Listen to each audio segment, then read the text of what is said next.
අල උයන්න අපි අල සුද්ධ කරගත්තා. අපි අද වෙනස් විදිහකට අල උයන්න.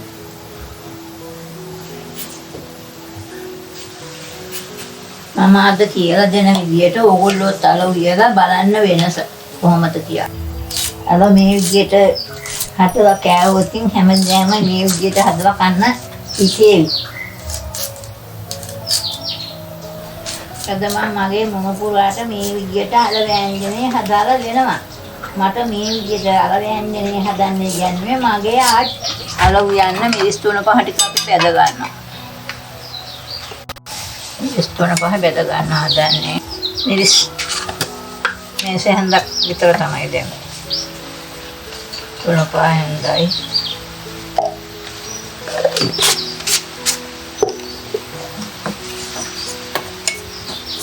අල වෑංජනේට මුලින්ම අල තමයි ගත්තේ.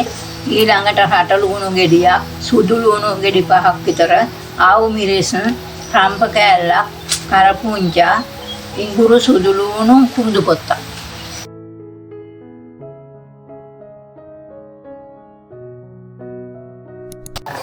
බෙදව මිරිස් එක දැන් බා ගන්න. එකක් දාන අලයකට.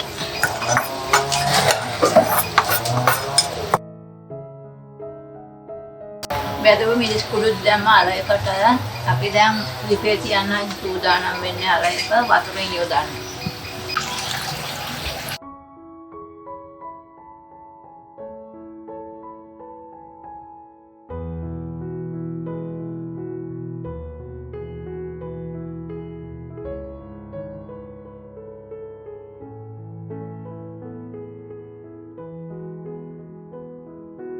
රස පදමට ලුණු දාගත්තා.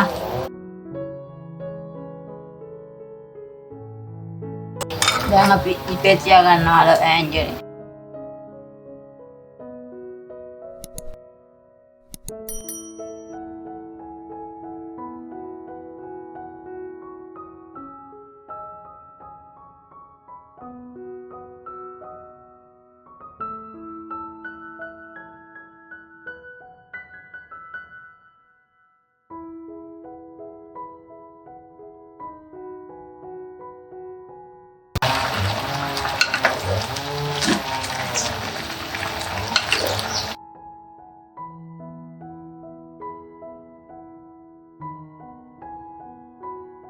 බෑ භාගයක කිරීමේ දැන් අපි මේ වෑංජනේට මේ කිරි දානවා.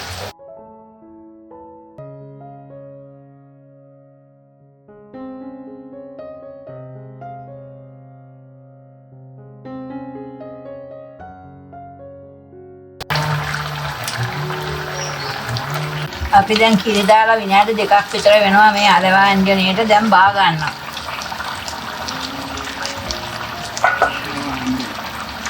ගන්නයි හදා. මස් කන්නේ නැති අයට මෙහෙම අලහොද්ද අල වෑංජනේ උයාගත්තාම හොඳයි. මස් උයාපු රසටම මේ අල වෑංජනේ තියෙනවා. මේ විදිහට අල වෑංජනයක් හදලා බලලා ඕගොල්ලෝ එහි ඇති ගුණදොස් මාහට කියාවන්න.